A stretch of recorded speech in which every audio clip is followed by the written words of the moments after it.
इंद्र सिंह और आप मुझे देख रहे हैं शुभ 24 न्यूज़ पर। और आज बात बंगाल के रसगुल्ले की।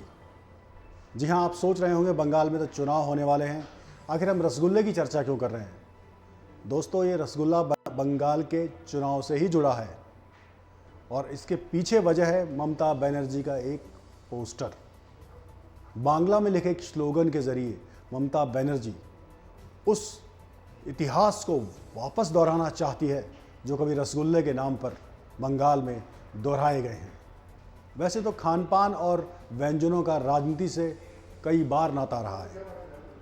कभी प्याज ने सरकार गिरा दी तो कभी टमाटर विपक्ष के लिए लाल हो गए और कभी बीफ ने इंसानियत भुला दी। ऐसा ही एक बार फिर बंगाल में रसगुल्ले की मिठास को लेकर हो रहा है। हालांकि पश्चिम बंगाल में रसगुल्ले की मिठास बीजेपी और तृणमूल कांग्रेस के बीच रिश्तों में मिठास तो नहीं ला पाएगी, लेकिन कहीं ना कहीं ममता बनर्जी के लिए वो एक मुंह मीठा कराने वाले स्लोगन के तौर पर ज़रूर काम आ सकती है। हम बात करेंगे इन सब विषयों की, लेकिन सबसे पहले जान लेते हैं कि आखिर उस स्लोगन में है क्या। ममता बनर्जी को क्या ज़रूरत पड़ी रसगुल्ले वाले स्लोगन के साथ नए पोस्टर जारी करवाने की, और उसमें आखिर बांग्ला में लिखा क्या है जिसको देखकर ममता नए सपने।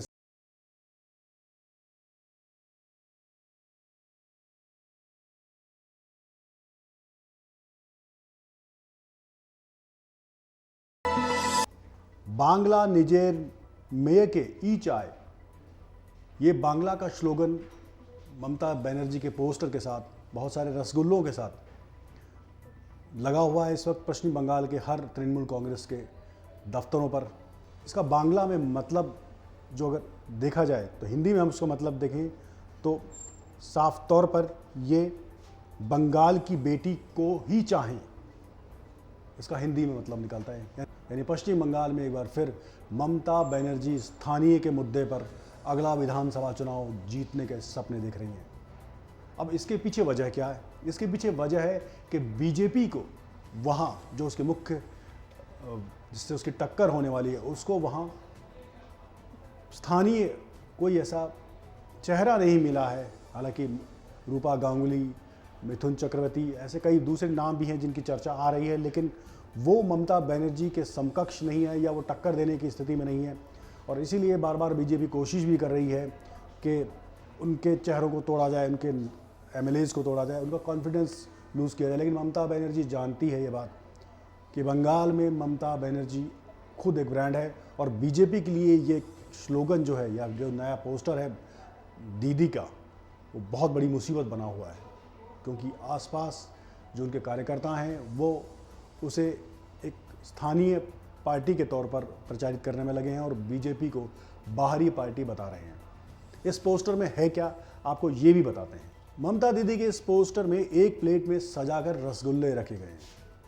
नीले रंग का बैकग्राउंड है जो तृणमूल कांग्रेस का चुनाव चिन्ह भी है, और तिरंगे की लहर है और साथ में ममता की बड़ी तस्वीर। इस सब के बावजूद एक और चीज़ है जो ममता के इस पोस्टर को वहाँ के स्थानीय होने का झलक देती है या एहसास कराती है, और वो है पोस्टर में पूजा थाली, रंगोली का इस्तेमाल भी किया गया है। तो इस पोस्टर के जरिए बंगाल वासियों को बंगाल की बेटी क्या संदेश देना चाहती है। बात कर लेते हैं इस रसगुल्ले के इतिहास की। बात 1965 की है, जब ममता बनर्जी के मेंटर और पूर्व मुख्यमंत्री प्रफुल्ल चंद्र सेन ने छेना मिठाई कंट्रोल आदेश जारी किया। और ये आदेश क्यों जारी किया? उस वक्त पंजाब में 18 औंस एक व्यक्ति को दूध मिलता है, तो बिहार में 4 औंस, जबकि बंगाल में 3 औंस तक वो दूध की उपलब्धता रह गई थी। तो इन सब के बचत के लिए उन्होंने रसगुल्ले पर प्रतिबंध लगा दिया था, जिसको लेकर स्थानीय चुनाव भी वो हार गए थे। कोलकाता का जो रसगुल्ला जो पूरे देश में मिठास घोलता है, उसे लेकर ममता बनर्जी एक बार फिर आई है, नए रैपर के साथ आई है और उम्मीद लगाए बैठी हैं कि ये स्थानीय बनाम बाहरी का मुद्दा बनाकर पश्चिम बंगाल में एक बार फिर